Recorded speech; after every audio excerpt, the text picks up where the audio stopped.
Hello friend, આપનું સ્વાગત છે અંશુ કુકિંગમાં। આજે બનાવવાના છે આપણે મેથીના પરાઠા। એના માટે આપણે મેથી લીધી છે 100 ગ્રામ જેટલી। એના માટે પછી એનો મસાલો, ચટણી, હળદર, ધાણા જીરું, લસણની પેસ્ટ, સ્વાદ અનુસાર મીઠું નાખશું। એક ગ્લાસના આપણે પરોઠા બનાવશું। મેથીને આપણે આ રીતે કટિંગ કરી લઈશું।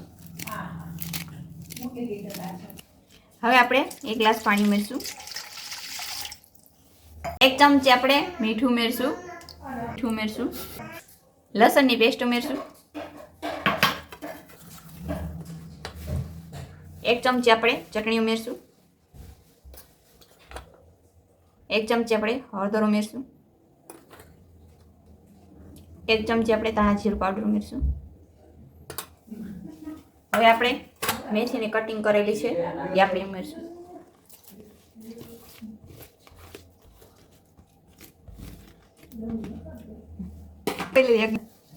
હવે આપણે સારી રીતે આને મિક્સ કરી દઈશું।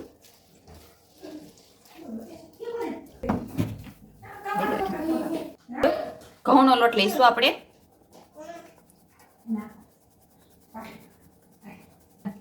હવે આપણે ઘઉંનો લોટ આ રીતે ઉમેરતા જશું।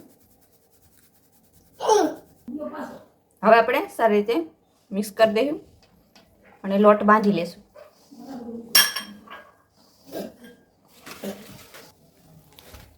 સારી રીતે લોટ આપણે મિક્સ કરી લઈશું। આ રીતે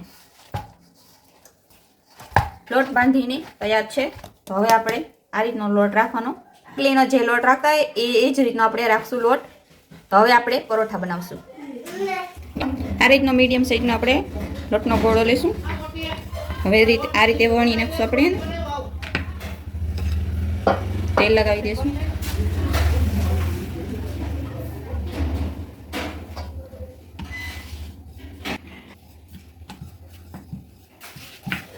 આ રીતે આપણે વણી લઈશું।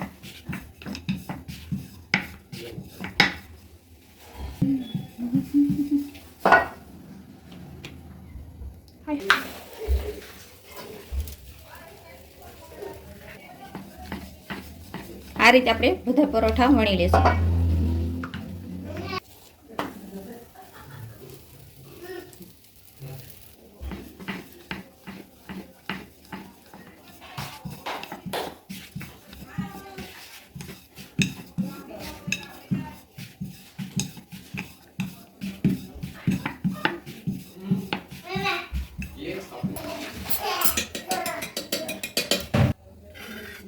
હવે આપણે તેલ લગાવી દઈશું આ રીતે પરોઠા પર।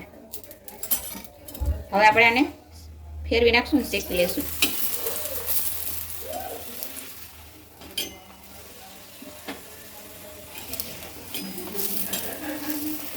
બે બાજુ સરખી રીતે શેકાઈ ગઈ છે। તો હવે આપણે આને ઉતારી લઈશું।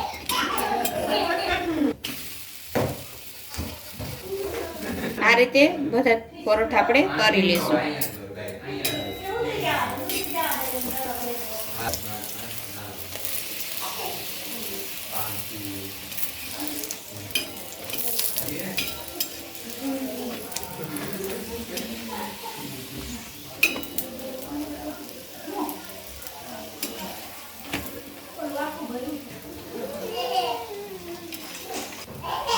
તળીને તૈયાર છે પરોઠા। હવે આપણે ઉતારી લઈશું। પરોઠા બનીને તૈયાર છે। મેથીના પરોઠા બનીને તૈયાર છે। તો આ રીતે તમે પણ ઘરે બનાવી શકો અને આને આપણે દહીં અને ચા સાથે ખાઈ શકીએ।